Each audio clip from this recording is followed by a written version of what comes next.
hangafoota oduu. Waldaa Ifaa Fayyinaa addunyaa magaalaa Bishooftuu keessatti sagantaa guyyaa lamaan lubbuun 56 Gooftaa Yesuusitti amanan.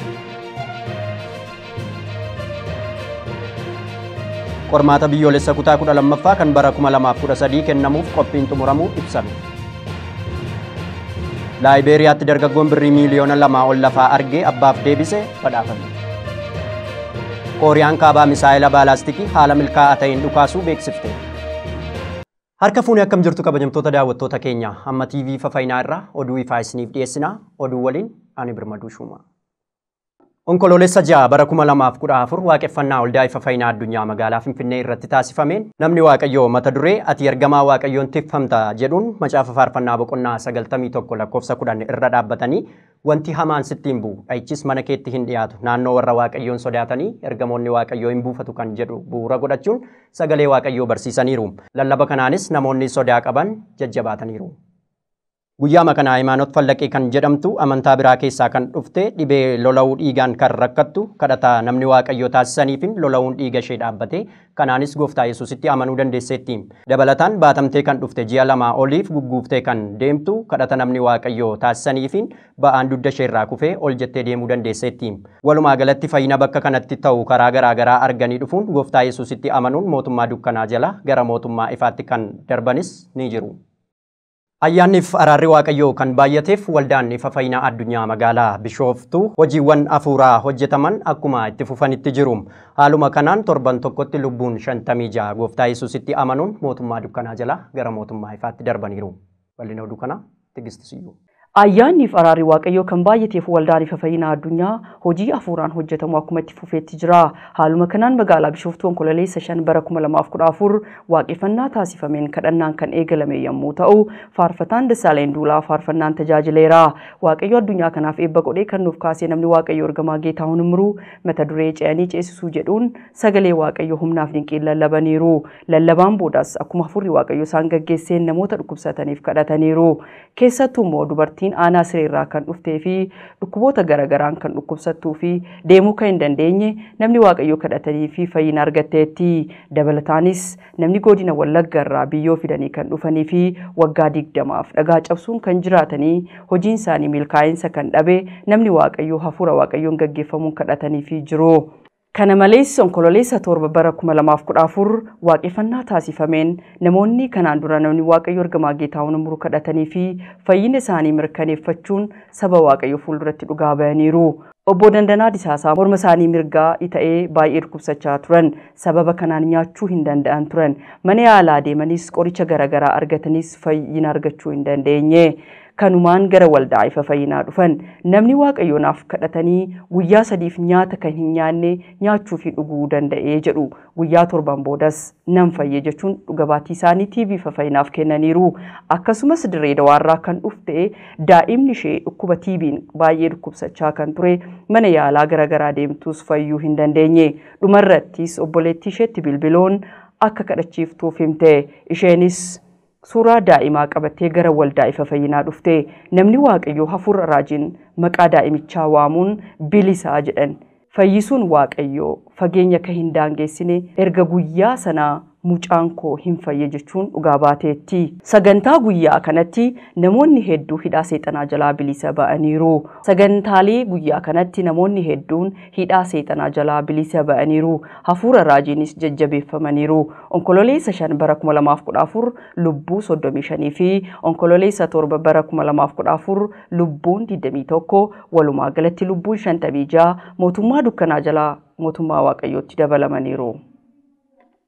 Mucaan dhukkuba waan akka keelloo ol guuruun rakkatu mana yaalaa deemuunis furmaata kan dhabe gara waldaa Ifaa Fayyinaa addunyaa dhufuun fayyee dhugabaatii isaa TV Ifaa Fayyinaaf kenneera.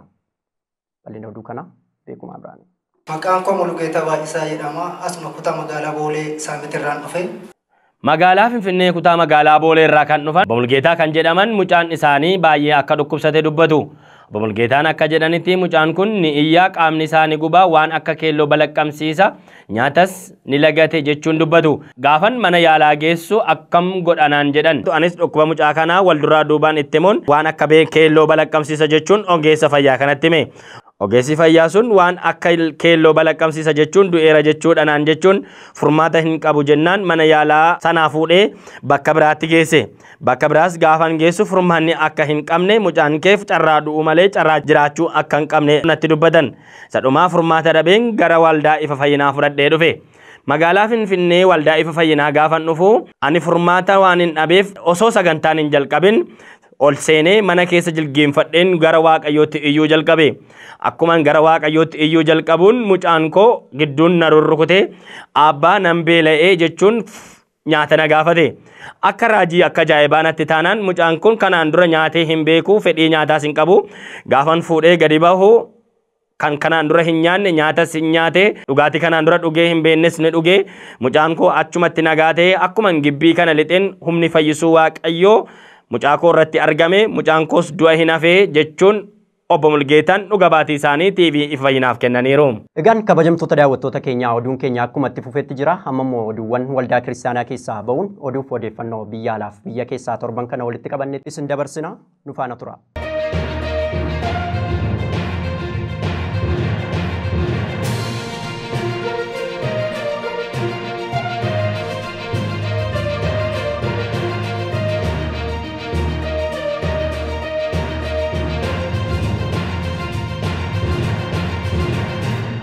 Qormaatni biyyoolessaa kutaa 12ffaa kan bara 2013 kennamuuf qophiin xumuramuu ibsame.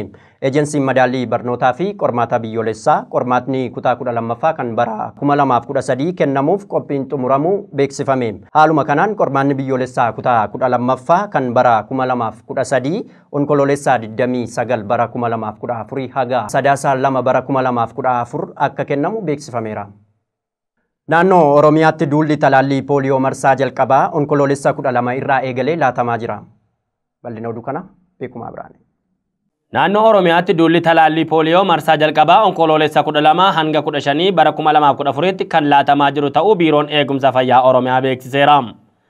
Duulli talaallii pooliyoo marsaa tokkoffaa daa'imman waggaa 5 gad ta'aniif mana manatti kan kennamu ta'uu biirichi irra deebi'uun ibseera. Miidhaa qaamaa fi du'aatii daa'immanii sababa pooliyootiin dhufu irraa eeguun barbaachisaa ta'uu ibsuun hawaasni hundis daa'imman isaa talaalchisuu akka qabus biiroon eegumsa fayyaa Oromiyaa ibseera. Maddi oduu kana FBC Afaan Oromooti. Oduu biyya alaatiin immoo Laabeeriyaatti dargaggoon birrii miliyoona 2 ol lafaa argee abbaaf deebise badhaafame. Pirezidaantiin Laabeeriyaa Joorji Wiihaa dargaggoo umurii waggaa 18 dokdoqqee oofu birrii miliyoona 2.2 lafaa argee abbaaf deebise ofitti waamuun doolaara 10,000 fi dokdoqqee haaraa 2 badhaasaniiru. Dabalataanis badhaasaa kabajaa guddaa biyyattii badhaasuuf akka jedhan himaniiru. Dargaggoo Imaanuweel Tuluwee barumsa isaa kutaa 7tti addaan kutee dokdoqqee oofee galii argatuun jiraata. Dargaggoon kun dhiyoo kana dubartiin tokko doolaara 50,000 birrii Itoophiyaatti miliyoona 2.2 ol jalaa badee argee isheetti deebisuun guddaa jajameera. Dubartiin kun birrii fi meeshaalee walumatti doolaara 1,500 dargaggoo kana badhaafteetti. Pirezidaantiin biyyattii ofitti isa waamuun guddaa jajuu fi dargaggoo fakkeenya taate jedhanii galateeffataniiru. Badhaasa pirezidaantiin alatti hanga yuunivarsiitiitti baratee xumurutti carraan barnootaas kennameefii jira. FBC Afaan Oromootu gabaase. Balaa lolaa Neepooloo fi Hinditti qaqqabeen lubbuun namoota 800 darbuun ibsameera. Hindi naannoo Yuutiraankaa, Kaaraalaa fi Neepaalitti roobni cimaa roobuu isaatiin balaa lolaa qaqqabeen lubbuun namoota 800 ol darbuun isaa ibsameera. Balaa kanaan kirkirri lafaa mudachuun manneen jireenyaa hedduun jijjiguu ibsameera. Hindi kutaa Yuutiraankaa yoo xinnaate lubbuun namoota 55 akkasumas Neepaalitti namoota 88 darbeera. Hindi kutaa kaabaa Kaaraalaattis roobni cimaa roobuun lubbuun namoota 42 darbeera. FBC Afaan Oromootu gabaase. Waldhabdeen Israa'elii fi Iraan gidduu jiru jabaachaa dhufuu irraan kan ka'e wal hammeessuun itti fufee jira. Balaaleffannaa biyyoota lamaan kana gidduu jirus daran dabalaa dhufuun gareewwan mankaraareessitoota Islaamaa deeggaraa jirti jechuun Israa'el Iraaniin ifatti balaaleffatteetti. Bal'ina oduu kana Taammanee Dagguu qindeesse. Waldhabdeen Israa'elii fi Iraan gidduu jiru bara 1967 wayita biyyoonni Arabaa 5 walii galuun Israa'el balleessuuf kan irraa kan eegale yoo ta'u yeroo garaa garaattis walitti bu'iinsi biyyoota kana lamaan gidduutti mul'ateera. Iraan gareewwan makaraarsitoota Israa'eliin balleessuuf gurmaa'an kan deeggartu ta'uun ishee waldhabdee biyyoota lamaan gidduu jiru daraan cimsee jira. Iraan biyyoota gidduu galaa irratti olaantummaa siyaasaa argachuuf yaalii gochaa yommuu jirtu Israa'el immoo gufuutti taatee jirti. jirti. Haleellaa qilleensarraan Israa'el yeroo yerootti gareen makaarsota irratti raawwachaa jirtu Iraaniif yaaddoo ta'eera. Pireezidaantiin Iraan Hassan Rouhaniin bakka buufata oomisha nuukileeraa wayita daawwatanitti haasaa godhaniin Israa'el kaayyoo oomisha nuukileerii biyya isaanii danquuf qophii loltoota gochaa akka jirtu ibsanii akkasumas sosochii Riippaabilikaa Islaamaa balleessuuf yaalii gochaa jirti jedhaniiru. Haa ta'u garuu jedhu Pireezidaantiin Iraan kaayyoo keenya fiixaan baasuu fi nuyis qophii gochaa jirraa jedhaniiru. Israa'el gama isheetiin Iraan jeequmsaaf gaaga'umsa yeroo ammaa kana biyyoota kan akka Sooriyaa, Yemen, Libaanos keessatti uumamanii fi Iraan harka keessaa qabdi jechuun Iraaniin hammeessiti. Biyyoota kana keessattis garee golii oomtota Islaamaa deeggaruun akkasumas meeshaa lolaa hidhachiisuun cubbuu siyaasaa guddaa hojjetteetti jechuun pireezidaantiin Israa'el ifatti mormaniiru.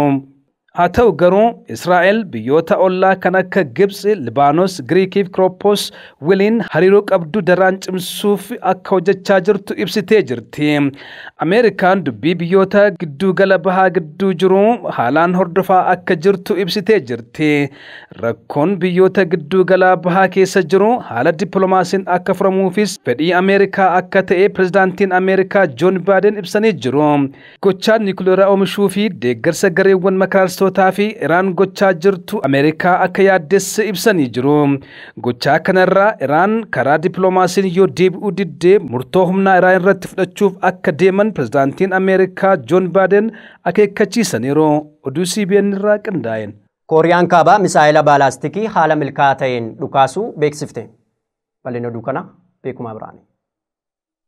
Kooriyaan kaabaa misaa'ila baalaastikii bishaan keessaa haaraa haala milkaa'aa ta'een dhukaasuu ishee mirkaneessiteetti.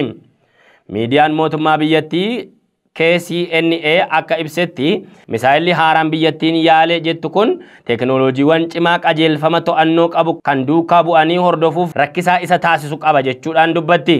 Kooriyaan kaabaa misaa'ila haaraa saffisi isaa baay'ee cimaa ta'ee fi fagootti dhukaafamuu danda'an torbanoota dhiyoo keessatti milkaa'inaan yaaluu himaa jirti. Dhaabbanni mootummoota gamtoomanii garuu misaa'ila baalaastikii akkasumas meeshaaleewwan niikuleerii yaaluun ni dhorku. Kooriyaan kaabaa misaa'ila baalaastikii bishaan keessaa gara qarqara galaana Jaappaanitti dhukaasuu ishee waraanni Kooriyaa kibbaa jalqaba torban kanaa himeera. Kooriyaan kaabaa misaa'ila kana kan dhukaaste erga torban muraasa dura Kooriyaan kibbaa meeshaa kana qaba jettee boodaadha. Pyongyang baatii amajjii darbee meeshaa waraanaa kana kan beeksifte yoo ta'u meeshaa waraanaa jabaa addunyaati jechuun ibsiteetti. Maddi oduu kana BBC. Oduu xumuruun dura hangafoota oduu irra deebuun isin yaadachiisa. Waldaa Ifaa Fayyinaa Addunyaa magaalaa Bishooftuu keessatti sagantaa guyyaa lamaan lubbuun 56 Gooftaa Yesuusitti amanan. Qormaata biyyoolessa kutaa 12ffaa kan bara 2013 kennamuuf qophiin xumuramuu ibsame. Laayibeeriyaatti dargaggoon birrii miliyoona 2 ol lafaa argee abbaaf deebise badhaafame. Kooriyaan kaabaa misaa'ila baalaastikii haala milkaa'aa ta'een dhukaasuu beeksifte. Egaan kabajamtoota daawwattoota keenya oduu nuti hanga ammaatti qindeeffannee kanneen turanii kan isin faana ture ani Birmaduu Shumaati. Torbee oduu biraan hanga walitti deebinutti turtii gaarii.